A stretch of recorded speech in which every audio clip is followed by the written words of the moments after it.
Sibirien. Ein Wort, das wie ein Echo aus einer fernen Welt klingt. Es beschwört Bilder von undurchdringlichen Wäldern, von unendlichem Schnee und einer Kälte, die das Leben selbst zu erstarren droht. Es ist der gewaltige Ostteil Russlands, eine Region von schier unvorstellbarer Weite, die sich vom Uralgebirge bis zu den stürmischen Wellen des Pazifiks erstreckt. Um seine Dimensionen zu begreifen, versagen Zahlen fast. Allein Sibirien umfasst rund 13 Millionen Quadratkilometer. Man könnte die gesamten Vereinigten Staaten und ganz Europa darin versenken und es bliebe immer noch Platz. Und doch, was wissen wir wirklich über dieses schlafende Land? Für die meisten von uns ist es ein blinder Fleck auf der Landkarte, ein Synonym für Exil und Leere.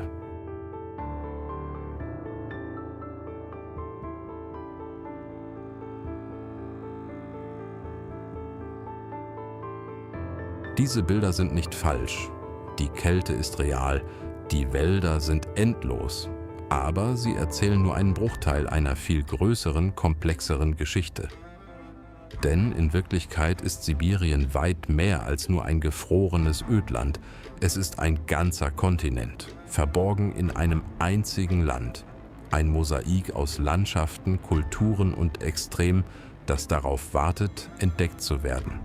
Dies ist die Reise in sein Herz.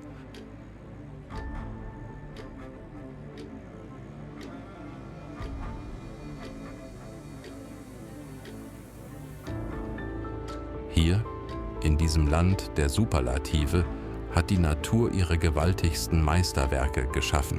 Seen so tief, dass sie ganze Gebirge verschlucken könnten und 1/5 des gesamten Süßwassers der Erde beinhalten. Schneebedeckte Gipfel, die den Himmel zu durchbohren scheinen, daneben liebliche Almwiesen, die im kurzen Sommer in voller Blüte stehen. Vulkane, deren Spitzen Rauch in die Stratosphäre pusten, und Geysire, die zischend kochendes Wasser in die eisige Luft schleudern. Abgelegene Inseln umtost von den Wellen des Pazifiks und Gletscher, deren uraltes Eis in der Sonne wie ein Schatz aus Diamanten glitzert.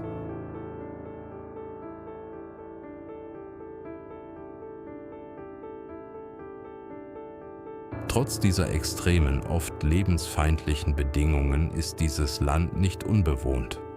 Es ist die Heimat von indigenen Jägern, deren Wissen über den Wald von unschätzbarem Wert ist. Von Nomaden, die im Rhythmus der Jahreszeiten mit ihren Rentierherden durch die Tundra ziehen. Aber inmitten dieser Wildnis gibt es auch ganze Städte aus Beton und Glas, die auf dem ewigen Eis errichtet wurden. Die größte und extremste unter ihnen ist Jakutsk, die kälteste Metropole der Welt.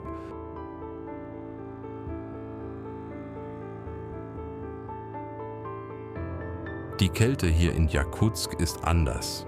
Sie ist nicht nur ein Wert auf einem Thermometer, sie ist eine physische Kraft, die man auf der Haut spürt, in den Lungen fühlt und im Knirschen des Schnees unter den Füßen hört. Wenn die Quecksilbersäule auf -50, manchmal sogar -60 Grad fällt, scheint die Welt stillzustehen. Die Luft wird so dicht, dass sie fast greifbar wirkt. Der Atem gefriert augenblicklich zu einem Schwarm winziger Eiskristalle. Metall wird spröde und zerbricht wie Glas.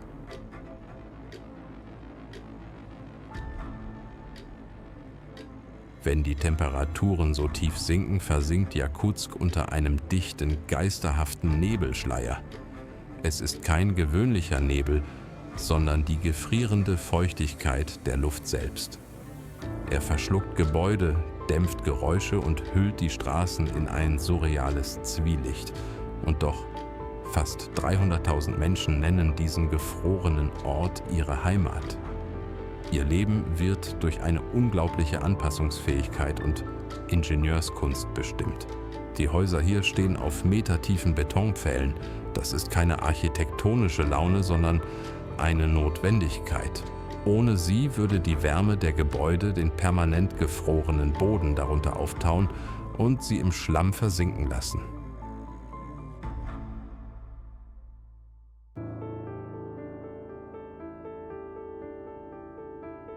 Doch Jakutsk ist nicht einmal annähernd der kälteste bewohnte Ort Sibiriens. Dieser Titel gebührt einem kleinen Dorf namens Oymyakon, bekannt als der Kältepol der Welt. Eingeschlossen in einem Tal, in dem sich die eisige Luft sammelt und nicht entweichen kann, wurden hier Temperaturen von bis zu minus 71 Grad Celsius gemessen. Die niedrigste Temperatur, die jemals außerhalb der Antarktis in einer menschlichen Siedlung registriert wurde. Hier wird das Überleben zu einer Kunstform.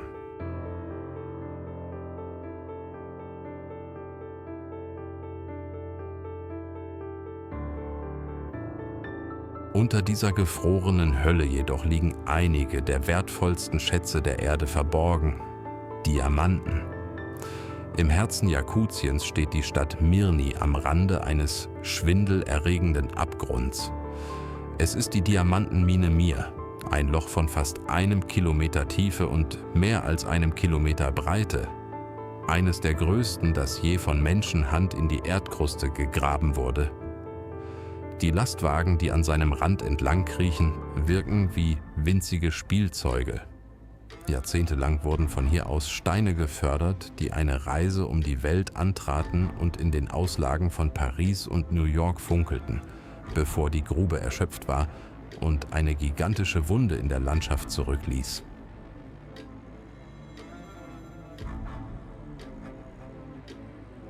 Folgt man dem gewaltigen Strom der Lena einige 100 Kilometer flussabwärts von Jakutsk, erhebt sich am Ufer eine Armee aus Stein. Dies sind die Lena-Felsen. Eine stille, majestätische Formation aus gigantischen Kalksteinsäulen, die wie die Wächter einer vergessenen Zeit in den Himmel ragen. Manche sind spitz wie Nadeln, andere massiv wie die Säulen eines antiken Tempels.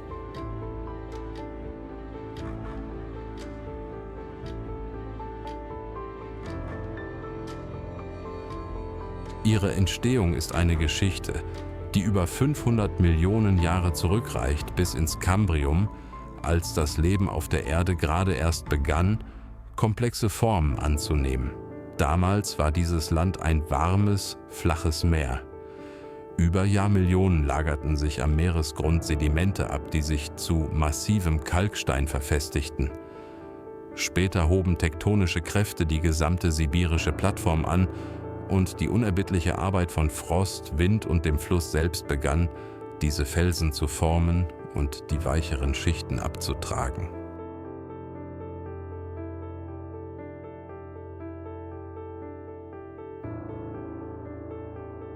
Aus der Ferne sehen sie aus wie die Skyline einer von einer vergessenen Zivilisation erbauten Stadt.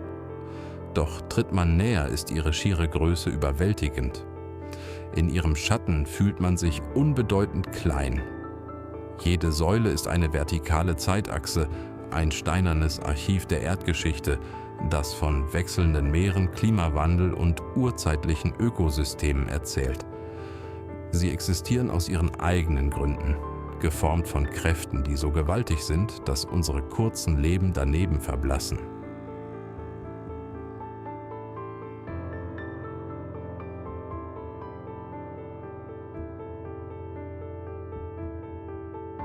In diesem Teil Sibiriens gibt es nur wenige Straßen. Sie zu bauen ist ein Kampf gegen die Natur. Sie instand zu halten ein noch größerer. Der Kolyma Highway ist eine der wenigen Verbindungen. Über 2000 Kilometer Schotter, Staub und eine erdrückende Leere. Doch die Einheimischen nennen sie bei einem anderen, finstereren Namen die Straße der Knochen.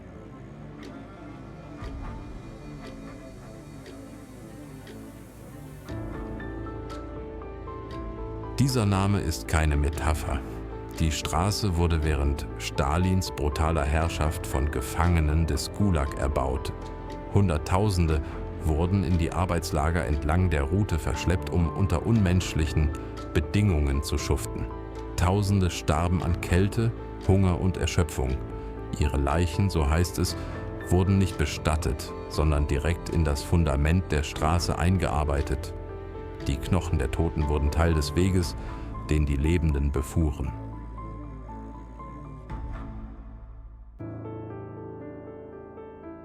Entlang der Straße tauchen Siedlungen auf und verschwinden wieder. Manche noch bewohnt, andere still und verlassen. Kadük-Chan ist eine von ihnen. Eine Geisterstadt, die wie die Straße selbst in den 1940er Jahren von Häftlingen errichtet wurde, um die umliegenden Kohleminen zu bedienen. Nach dem Zusammenbruch der Sowjetunion wurde die Mine geschlossen und der Staat befahl die Evakuierung. Heute wandert der Wind durch leere Wohnblöcke, blättert in vergessenen Büchern in einer verfallenen Schule und schaukelt rostiges Spielzeug auf einem verlassenen Spielplatz. Kadük-Chan ist ein stummer Zeuge einer brutalen Vergangenheit.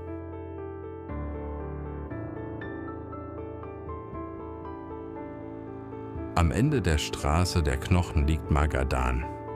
Die Stadt mag auf den ersten Blick gewöhnlich erscheinen, doch sie trägt eine schwere Last. Jahrzehntelang war sie das eiskalte Tor zum Gulag, der Ankunftsort für Hunderttausende Gefangene auf dem Weg in die Kolyma-Lager. Auf einer Klippe über der Stadt wacht die Maske der Trauer, ein monumentales Denkmal, dessen steinerne Tränen an das unermessliche Leid erinnern, das dieses Land geformt hat.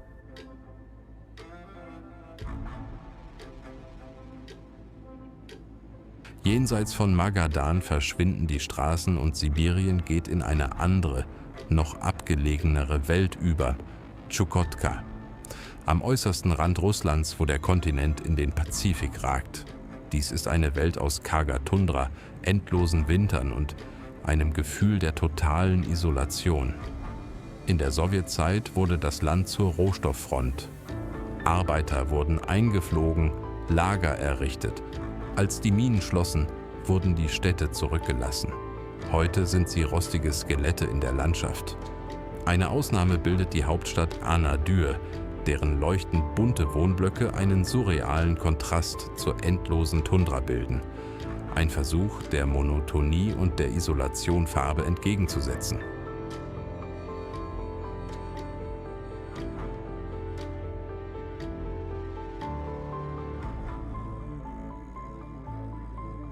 Verlässt man Tschukotka, weicht die Tundra den Bergen. Willkommen auf Kamtschatka, einem Land aus Feuer und Eis.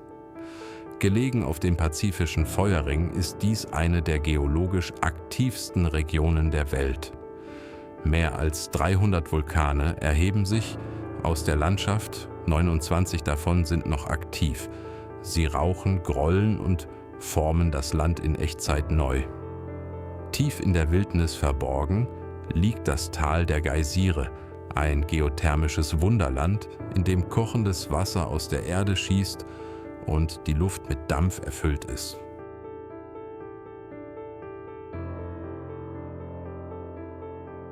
Doch Kamtschatka ist auch ein Land des Überflusses.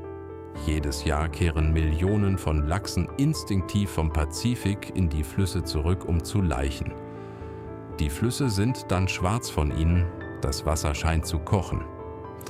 Dieses Ereignis lockt die wahren Herrscher der Halbinsel an, die Braunbären. Sie waten in die Strömung und schlagen mit schierer Kraft und Präzision die Fische aus dem Wasser. Es ist ein brutales, aber lebenswichtiges Schauspiel, ein Festmahl, das ihnen hilft, den langen, harten Winter zu überstehen.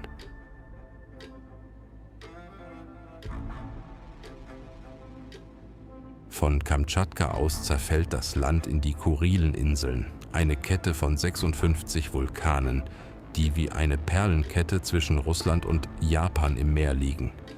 Dies sind einige der entlegensten und unzugänglichsten Orte der Welt, geformt von ständiger vulkanischer Aktivität. Weiter westlich erstreckt sich Sachalin, eine fast 1000 Kilometer lange Insel mit einer bewegten und umkämpften Geschichte. Im 19. Jahrhundert stritten sich Russland und Japan um ihre Kontrolle. Nach dem Zweiten Weltkrieg fiel sie vollständig an die Sowjetunion. Ein stummer Zeuge dieser Vergangenheit ist der verlassene Aniwa-Leuchtturm, der 1939 von den Japanern auf einem einsamen Felsen im Meer erbaut wurde und heute wie ein Monument am Rande der Welt Wache hält. Unsere Reise führt uns zu Russlands Fenster zum Pazifik, Wladiwostok. Der Name bedeutet „Beherrsche den Osten“, ein Ausdruck von imperialem Ehrgeiz. Näher an Tokio als an Moskau gelegen, ist dies eine Stadt der Kontraste. Europäische Architektur klettert die Hänge steiler Hügel hinauf, während in den Straßen ein asiatisches Flair weht. Einst war sie als Hauptquartier der Pazifikflotte eine für Ausländer geschlossene Stadt. Heute ist sie ein dynamisches Zentrum, symbolisiert durch die Ruski-Brücke, die längste Schrägseilbrücke der Welt, die sich elegant über die Bucht spannt. Hier in Wladiwostok endet auch die längste Eisenbahnlinie der Welt, die Transsibirische Eisenbahn. Fast 9.300 Kilometer Stahl, die sich über 2 Kontinente und 7 Zeitzonen erstrecken. Sie ist mehr als nur eine Bahnstrecke, sie ist die eiserne Ader, die das riesige Reich zusammenhält. Erbaut Ende des 19. Jahrhunderts unter unvorstellbaren Mühen, um das ferne Sibirien an das Herz des Imperiums zu binden. Eine Reise mit ihr ist keine Frage von Stunden, sondern von Tagen. Eine meditative Fahrt durch die unendliche Weite der Taiga, bei der die Zeit ihre Bedeutung zu verlieren scheint. Die Reise mit der Transsib enthüllt Landschaften, die wie aus einem Traum wirken. Mitten in der Taiga, umgeben von schneebedeckten Gipfeln, tauchen plötzlich die Sanddünen der Charasenke auf. Eine echte Wüste, wie eine Fata Morgana aus der Sahara, die hierher verpflanzt wurde. Geologen erklären dies als Überbleibsel eines eiszeitlichen Sees, dessen Sedimente vom Wind zu Dünen geformt wurden. Weiter westlich erreichen wir Burjatien. Hier schlägt das Herz des russischen Buddhismus. Prächtige Dazans, buddhistische Klöster leuchten mit ihren bunten Dächern in der Landschaft. Gebetsfahnen flattern im Wind und schicken ihre Mantras in den Himmel. Doch nur wenige Kilometer entfernt, im Zentrum der Hauptstadt Ulan-Ude, erhebt sich ein Monument eines völlig anderen Glaubens. Der größte Lenin-Kopf der Welt. Eine 19 Tonnen schwere Bronzestatue, ein Überbleibsel der Sowjetära. 2 Welten, 2 Glaubenssysteme, die hier in Sibirien auf unerwartete Weise nebeneinander existieren. Und dann der Baikalsee. Jedes Wort scheint unzureichend, um ihn zu beschreiben. Der tiefste, älteste und klarste Süßwassersee der Welt. Ein Binnenmeer von solcher Weite, dass man das andere Ufer nicht sehen kann. Er ist so gewaltig, dass alle großen Flüsse der Welt ein ganzes Jahr brauchen würden, um ihn zu füllen. Im Winter verwandelt er sich in ein Reich aus Eis. Der Frost ist hier ein Künstler. Er fängt Luftblasen in durchsichtigen Schichten ein, zieht Risse wie schwarze Blitze durch das meterdicke Eis und formt an den Ufern Höhlen, die wie Kathedralen aus Kristall wirken, in denen das Licht in unwirklichen Blautönen bricht. Der Baikal ist auch ein einzigartiges Ökosystem. Hier lebt die Nerpa, die einzige Süßwasserrobbe der Welt, deren Vorfahren vor Urzeiten hier gestrandet sein müssen. Das Herz des Sees ist Olchon, seine größte Insel. Es ist ein Ort von spürbarer spiritueller Kraft, eines der heiligen Zentren des schamanistischen Glaubens der Burjaten. An den Klippen des Schamanenfelsens flattern noch heute bunte Gebetsbänder im Wind, als stumme Opfergaben an die Geister des Sees. Weit im Norden, auf der Jamal-Halbinsel, einer flachen, endlosen Tundra, die die meiste Zeit des Jahres im Eis eingeschlossen ist, leben die Nenzen. Sie sind eines der letzten nomadischen Völker der Welt. Ihr Leben folgt einem uralten Rhythmus, der saisonalen Wanderung ihrer Rentierherden. Die Rentiere sind alles für sie. Transportmittel, Nahrung, Kleidung und Material für ihre kegelförmigen Zelte, die Tschums. Es ist ein Leben, das auf das Wesentliche reduziert ist, geprägt von einer unglaublichen Widerstandsfähigkeit. Doch direkt neben dieser alten Welt existiert ein modernes Sibirien, angetrieben von einem anderen Schatz, der unter dem Eis verborgen liegt: Öl und Gas. Die Stadt Chanty-Mansijsk ist das schillernde Zentrum dieses Booms. Eine reiche, polierte und fast surreale Stadt, die aus dem Nichts in der Wildnis erbaut wurde. Hier stehen luxuriöse Gebäude und leuchten im Winter die Neonlichter, während nur wenige Kilometer außerhalb der Stadtgrenzen die traditionelle Welt der Jäger und Hirten weiter existiert. Es ist der fundamentale Kontrast des modernen Sibirien. Sibirien verbirgt Landschaften, die in keine Klischees von endlosen Wäldern und gefrorenen Einöden passen. Das Putorana-Plateau ist eine davon. Weit oberhalb des Polarkreises gelegen, unzugänglich für Straßen und Städte, ist dies ein Ort, den selbst die meisten Russen nie zu Gesicht bekommen. Es ist eine Welt aus hoch aufragenden Basaltplateaus, die von tiefen Canyons und Hunderten von Wasserfällen durchschnitten werden. Manche nennen es das Land der 10.000 Seen und 1.000 Wasserfälle, und das ist keine Poesie, sondern eine Untertreibung. Weiter südlich, in den westlichen Sajanbergen, liegt der Ergaki-Nationalpark, oft als Sibiriens Yosemite bezeichnet. Der Vergleich ist treffend: senkrechte Granitwände, von Gletschern geformte Täler und hochalpine Seen. Unter den bizarren Felsformationen ist der hängende Stein vielleicht die seltsamste. Ein riesiger Felsbrocken, der von einem uralten Gletscher an den Rand einer Klippe gelegt wurde und dort seit Jahrtausenden der Schwerkraft zu trotzen scheint. Es sind Orte wie diese, an denen die wahre, unberührte Wildnis nicht nur existiert, sondern dominiert. Südlich der sibirischen Ebenen, wo das Land beginnt, sich zu falten, erhebt sich das Altai-Gebirge, das Rückgrat Asiens, geformt durch die gewaltige Kollision tektonischer Platten. Die Gipfel tragen selbst im Sommer eine Krone aus Schnee. Und der beste Weg, diesen Bergen zu begegnen, ist auf der Tschuja-Straße, einem Band aus Asphalt, das sich durch eine der spektakulärsten Landschaften Russlands schneidet. Auf mehr als 600 Kilometern schlängelt sich die Straße bis zur mongolischen Grenze. Sie ist mehr als nur eine Verkehrsader. Sie ist eine Reise durch ständig wechselnde Welten. In einem Moment fährst du durch eine offene Steppe, die an die Mongolei erinnert. Im nächsten tauchst du in einen engen Canyon ein, dessen Felswände steil aufragen. Dann öffnet sich das Tal wieder zu saftigen Almwiesen, während in der Ferne die schneebedeckten Gipfel ganzjährig weiß leuchten. Versteckt zwischen den schneebedeckten Gipfeln liegt der Aktru-Gletscher, ein gefrorener Fluss aus Eis. Er mag still erscheinen, doch tief in seinem Inneren knarrt und stöhnt er unter seinem eigenen Gewicht. Spalten reißen ohne Vorwarnung auf wie offene Mäuler. Er ist ein lebendiges, sich langsam bewegendes Wesen.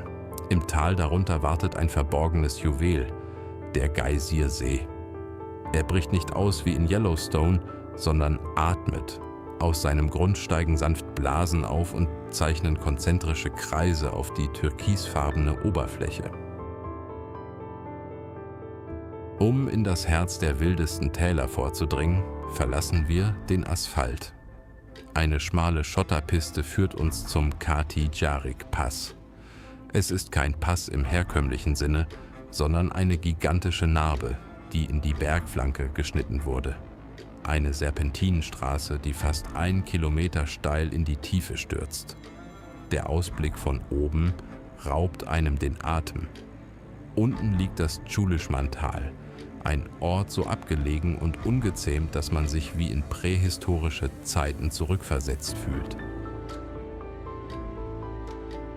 Im Tschulischman-Tal hat die Natur eine ihrer seltsamsten Kreationen hinterlassen: die steinernen Pilze von Akurum. Es sind hohe Säulen aus Erde und Stein, gekrönt von massiven Felsbrocken, die so prekär balancieren, dass sie jeden Moment umzufallen scheinen.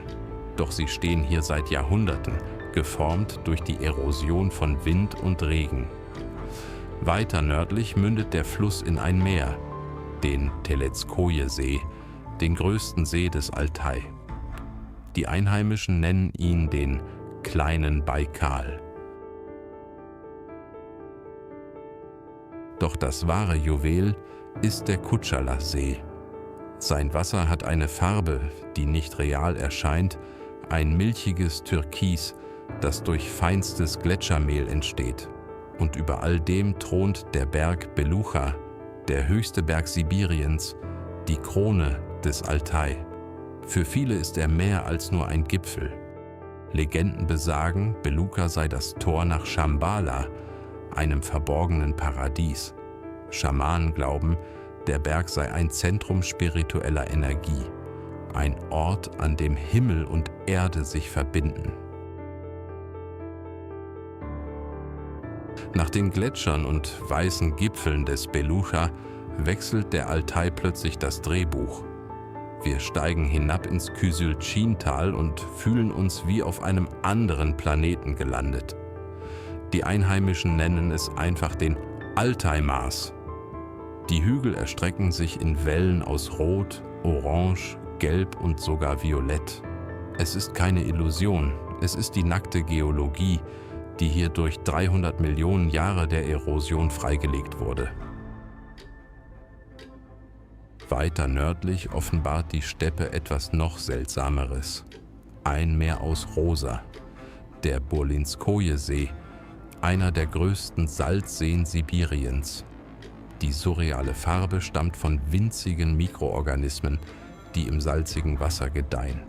Mitten durch den See verläuft eine Schmalspurbahn, die in den 1940er Jahren gebaut wurde, um das hier geerntete Salz abzutransportieren. Es ist ein bizarrer Anblick, ein Güterzug, der scheinbar direkt über das rosa Wasser fährt. In Sibirien fühlen sich die meisten Städte improvisiert an, schnell gebaut, um einer Industrie zu dienen. Aber Tobolsk ist anders. Hier verweilt die Geschichte in Stein. Es ist die älteste russische Siedlung jenseits des Urals, gegründet 1587. Hoch über dem Fluss Irtysch thront der Tobolsker Kreml, der einzige steinerne Kreml in ganz Sibirien.